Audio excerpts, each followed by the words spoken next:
on the NewsChannel 5 network. This is OpenLine.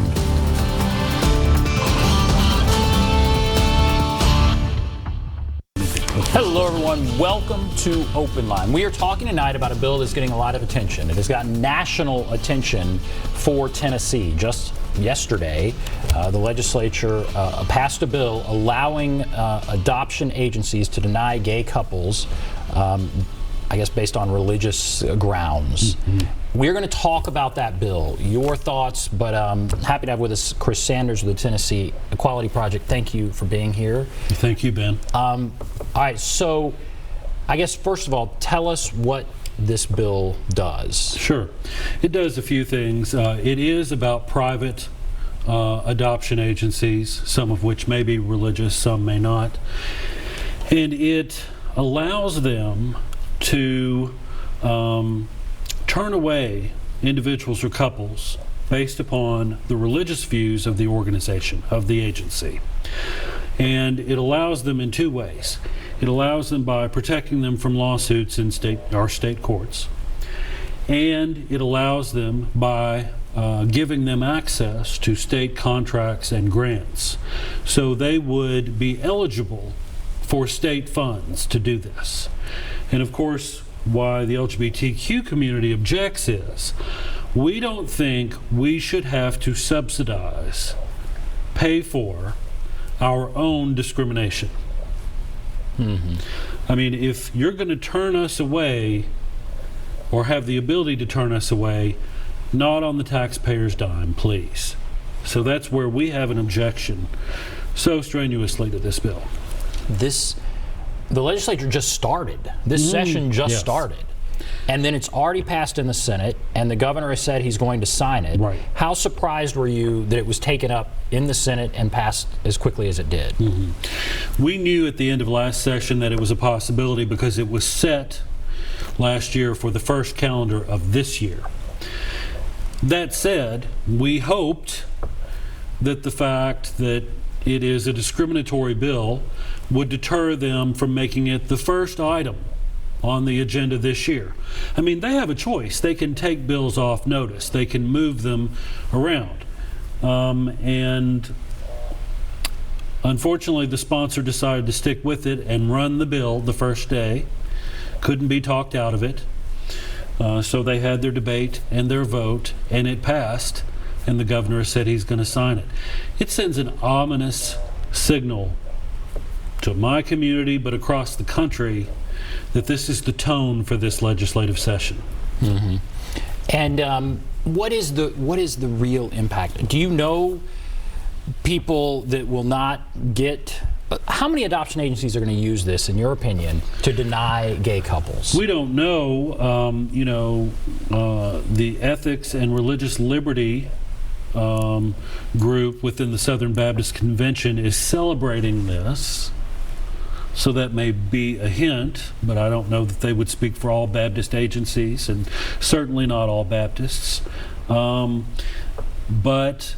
that may be one group, there may be others.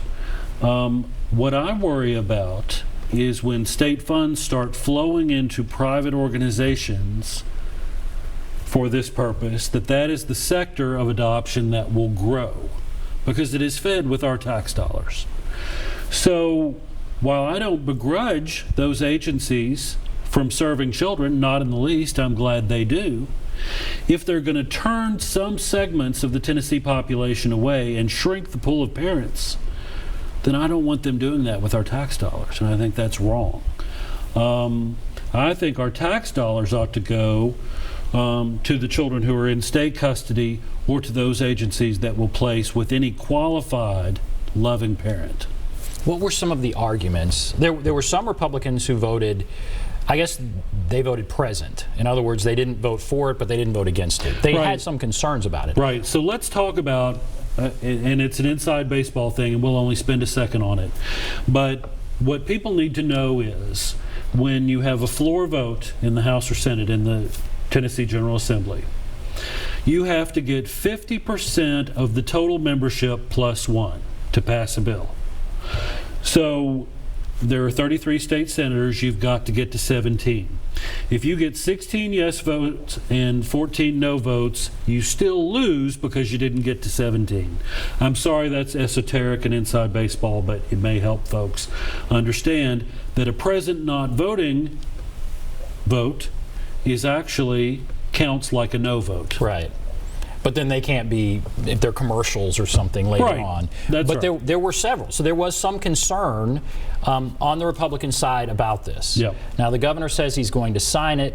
What can you boil down the best argument for it? And I know you're vehemently opposed to it. Yes. And so, but tell us what you heard as far as the best argument for it. I think the best argument isn't an argument at all. It's a relationship. There are some of these private child placement agencies that have existed many years, and people have deep relationships with them and fond memories, and they've served on those boards, and they've been important parts of communities. And somehow people connected with them imagine that LGBTQ people are going to try to sue them out of existence just for operating the way they operate. And they're suddenly going to disappear from the adoption and foster care landscape. We don't think there's any risk of that happening. Our major concern with the bill is that it's feeding public dollars into these private agencies that can turn us away, that will then grow that sector. We think the opposite of shrinking is going to happen. We think it's going to grow with state dollars. But you ask about their argument, and again, I think it's more of a relationship. They're using the words of religious liberty, but really it's that they have these cherished relationships with these institutions. And I can understand that. I absolutely understand that. And that is tied to, their view of what their faith is and all of those things. And I respect that completely. And our goal, and Senator Yarborough said this on the Senate floor, is not to shut these down. In fact, Senator Yarborough said he would fight efforts to try to shut those organizations down. Our goal in this whole debate is that our public funds not be used to discriminate. It's very simple. Right. And are you worried that now there will be children who don't get adopted? They will now be in the foster care system longer, or just won't be adopted? I do. I mean, examples were brought up of the possibility of a young person who is 17 years old. And let's say they're in a corner of Tennessee, far away from Middle Tennessee. And there are parents who would like to adopt them, but either they're not religious or they're LGBTQ, or one parent is religious but the other is not. It takes a year to find a family who might qualify, and then boom, the youth turns 18 and ages out and is not adopted. And you think this could be used beyond just LGBTQ, right? It could be used if they're not religious. Yes, if they're not religious, if they're divorced. So an atheist could be impacted by this. Oh, absolutely. And in other states, Catholics and Jews have been affected by the bill. But again, I think there are a lot of couples out there of whom one spouse is religious and the other is not. And that couple might not qualify for some agencies. This passed just yesterday, right? That's correct. Just yesterday. You today have been on a lot of national shows. Well, yeah, talking to national media. I haven't been on Ellen yet or anything like that. But national media is taking an interest in this. What do you think this means for the state when other places see this? What does this mean for Tennessee? Well, the image is obviously one that's not welcoming and maybe even hostile. And I think Senator Dickerson spoke eloquently on many aspects of the bill, but one issue that he really lifted up is, will Tennessee get things like the NFL draft again, or sports championships, and will it affect our ability to recruit companies? The public's patience with economic incentives is no longer growing. In fact, it's going in the opposite direction. So what does Tennessee then have to offer? Well, Tennessee is a beautiful state. There are wonderful people here. But if our public policy is hostile to certain groups of people, then we lose a selling point, a very important selling point. Because when a company moves here, it's not that they move a building here. They move some employees, and they're trying to attract others from the state. Will people want to come here? And that is a real question that companies are asking themselves. Will conventions come here if they feel as if some of the attendees will not be truly welcome? Mm-hmm. And what tone does this set for the rest of the legislative session? So this is the first thing passed this session. Yep. Where do you go from here? Again, the governor's going to sign it. Where do you go from here this session? Well, we used the language of slate of hate last year because there were a number of bills. Some of those will be back. I mean, obviously, this is a bill that was held over from last year. And there will be some new bills, such as this bill that, tries to regulate transgender student athletes. We are hearing rumors that there could be a bill that regulates medical care for transgender youth, takes away some of their options. A number of troubling bills are potentially on the horizon. There may be some effort to weaken our state's hate crime law, which will put people at risk. So I think we could see a number of bills, and certainly this is an inauspicious start. I've interviewed you on this show before. Yep. You're up at the legislature every year. Mm-hmm. You often, I believe, feel like you're on the defensive, sure, right? I mean, you're trying to push back bills. Does this indicate you might be in a situation where you're about to lose a lot of ground? Is that the way you feel, or this is just par for the course? You win some, you lose some, whatever. Or do you feel like now, obviously we're a very red state. Mm-hmm. It's a heavily Republican legislature. You've been able to push back some things, but with this passing, where do you think we may be headed? Well, it's tough. I don't claim to read the mind of the legislators, and there are legislators who would support this who would not necessarily support some of the other bills. And our job as advocates is to find out where those differences lie and make sure that constituents in those districts who are equality advocates are contacting them. So we'll have 3 days on the Hill this year, as we've been doing for a few years now. We have spent the summer and the fall organizing in different places than we've ever been before. I'll give you some examples that would not be intuitive to your viewers, but it was important for us to organize there. We worked, the Tennessee Soybean Festival in Martin for 3 days, and we have an active group of citizens there who work that.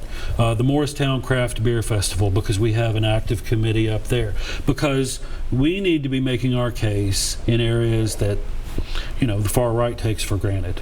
We need to be contesting every bit of ground in Tennessee because our community is there, because allies are there, and we think we can make the case anywhere in Tennessee. We just need to make the effort and be in those places. How many other states have something like this that just passed? There are states that have had it for a few years. I think Virginia has had a similar law, Texas and some other states. There may be about 6 or 7, I believe. So there's 6 or 7, and you, again, were you surprised then that this just came up? You knew that it was on first of the agenda, but were you surprised that it did come up and pass, the first day? Well, I think what always surprises me is even when we lose, how much further along we're getting. And I'll tell you, anti-LGBTQ bills rarely get to the floor of both chambers, and this is one that did. But we did better on this floor vote with a loss than we've ever done on a floor vote before. In other words, they didn't get as many yes votes as they used to, and they normally do, or they do in the Tennessee House. The Senate truly had a vigorous bipartisan debate on this bill.